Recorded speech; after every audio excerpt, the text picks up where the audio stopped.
दोस्तों, ज़मीन ख़रीदी, अब उसको इंतकाल कैसे करवाना है और इसकी रजिस्ट्री कैसे करानी है। रजिस्ट्रेशन एक्ट 1908 के तहत, उसकी जो दफ़ा 17 के तहत ये ज़रूरी है कि जो इमूवेबल प्रॉपर्टी है उसको रजिस्टर्ड करवाया जाए, जिसको हम रजिस्ट्री भी बोलते हैं।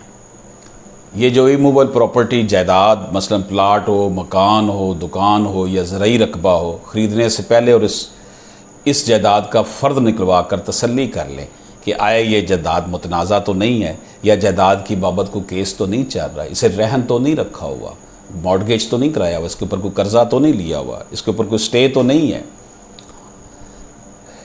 जायदाद की तसल्ली के बाद दूसरा मरला जायदाद रजिस्ट्री की बाबत टैक्स बैंक में अदा करने होते हैं, जिसके लिए हमको इस जायदाद की बाज़ारी कीमत यानी डीसी की तरफ से मुकर्रर करदा रेट मालूम करना होता है, जो कि तहसील ऑफिस से मालूम किया जा सकता है।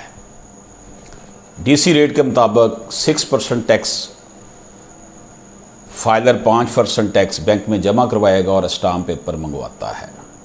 इसके बाद मुआहदा बैनामा तहरीर करवा कर तहसील ऑफिस में असली शख्स कार्ड्स, और अब ये 2% लिया जा रहा है नॉन फाइलर से और 1% लिया जा रहा है फाइलर से।